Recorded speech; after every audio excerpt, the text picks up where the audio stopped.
Most people don't fail because they're unintelligent or unambitious. They fail because they never built discipline. They can picture a better future. They can explain what they want and why they want it. That part is easy.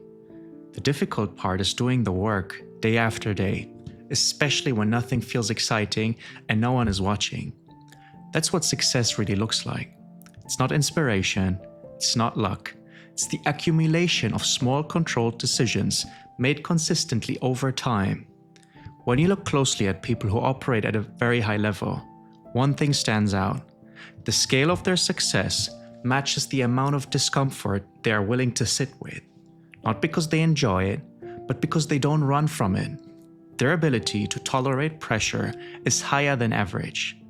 Human will is simply the capacity to govern yourself, your reactions, your impulses, your emotions. That's all self-control is. And that's the real advantage most people never develop. Where people get confused is motivation. They think motivation drives results. Motivation is unstable. It rises, it disappears, it comes back. Discipline is different. Discipline doesn't depend on mood.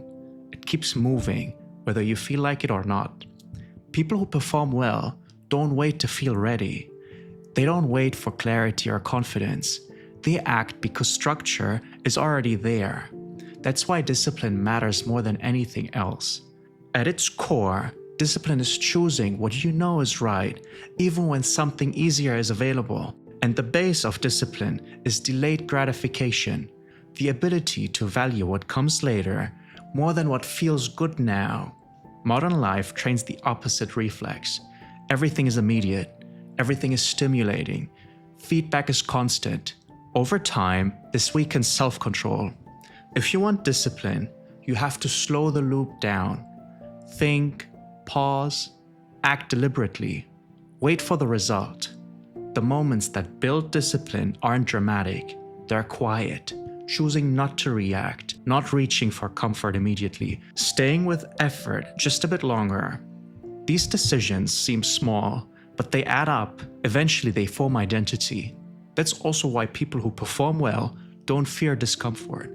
Physical strain, mental pressure, difficult conversations, unsolved problems, these aren't signals to stop. They're signals that something meaningful is happening. Pain isn't the issue. Avoidance is. This is also why physical discipline carries so much weight. When you train your body, you train your ability to stay engaged when things get uncomfortable. When you continue after your body wants to stop, you reinforce who's in charge. Inputs matter. Order matters. Structure creates clarity. Disorganization quietly drains energy. Chaos consumes attention. People who operate well reduce friction everywhere they can. They shape their environment to support execution, not distraction. Now sacrifice. There's a comforting idea that you can keep everything and still move forward. That idea doesn't hold up. Every meaningful outcome comes with trade-offs. If you're willing to give something up for your goal, then your goal is what gets sacrificed. Sacrifice concentrates energy. It removes noise. It simplifies decisions. Every unnecessary commitment you drop adds weight to what remains. This is uncomfortable because it separates you from normal behavior. But normal behavior produces normal outcomes. Different results require different standards. That doesn't mean removing everything. Health matters, sleep matters, physical capacity matters. Those are foundations. If they collapse, everything else follows.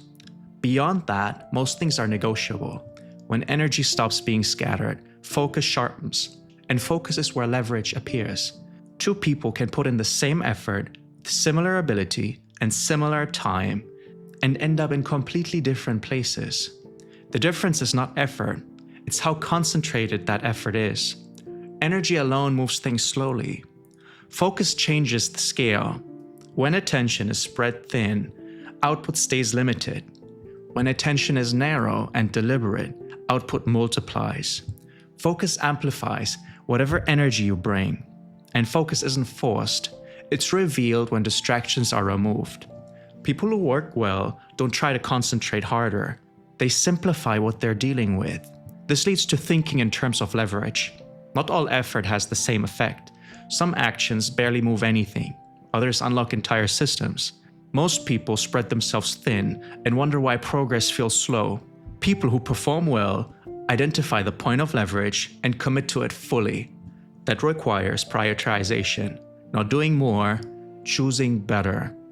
They regularly ask one simple question: what single action makes everything else easier or unnecessary?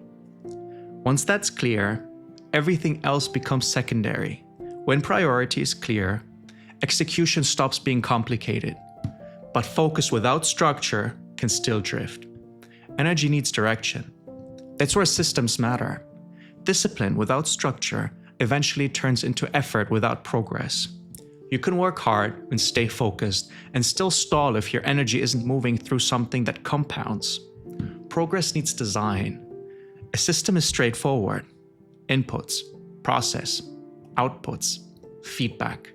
Most people don't operate this way. They react, they guess, they rely on how productive they feel. They don't measure what's actually happening.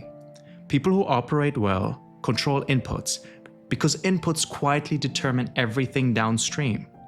What you consume, what you allow into your environment, how you structure your time, where attention goes. When inputs are clean, the system behaves predictably. When they aren't, effort alone can't compensate. This is why willpower eventually fails. Willpower is emotional and finite. Systems don't rely on emotion. They keep running. Once a system is in place, the task isn't to push harder, it's to observe and adjust. That's where feedback matters. Feedback shows what's working and what isn't. Without it, you confuse motion with progress. Measurement removes emotion and replaces it with reality.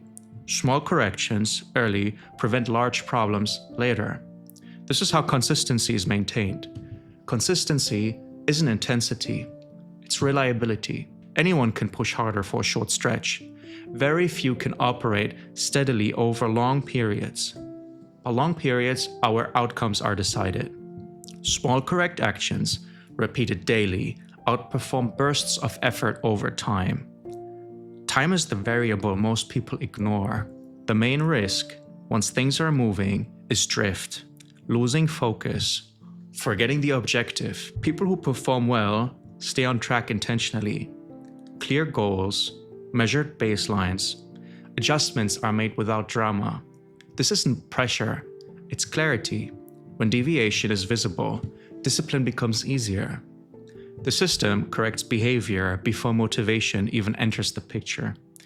This is also why people fail after learning the right strategies.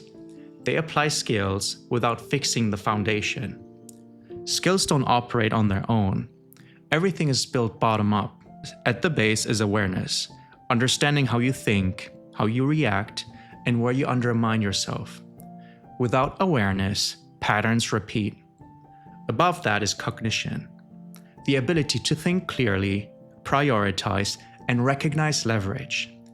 Weak thinking wastes effort, no matter how good the intention is. Above cognition are principles, the rules you operate by, what you optimize for, what you refuse to compromise. Principles simplify decisions. Above that are disciplines, the domains you need to understand well enough to make sound decisions. Tools come last. Most people build in reverse. They chase tactics without fixing awareness or thinking. That's why nothing holds up when pressure appears. Two people can learn the same thing and get very different results because their internal structure is different. One installs the skill on a stable system, the other installs it on chaos. People who perform well build the entire stack. That's why they adapt. That's why they stay calm. Calm isn't personality, calm is structure. And finally, sacrifice again. You can keep everything. That belief keeps people scattered. Every serious outcome requires trade-offs. People who move forward choose those trade-offs deliberately. They remove what dilutes focus. They let go of what drains energy. Not because those things are bad, because attention is limited. Sacrifice concentrates force. It sharpens execution. Health, sleep, and physical capacity remain non-negotiable. Without them, nothing works. Everything else can be adjusted. When energy is concentrated, focus sharpens. When focus sharpens, output increases. When output is measured and refined over time, progress compounds.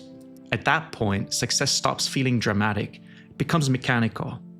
That's the real shift. Stop living by mood. Stop waiting to feel ready. Stop relying on motivation. Build structure. Design the system. Reduce noise. Measure reality. Adjust calmly. Stay consistent. If you do that long enough, results stop being operational. They become inevitable.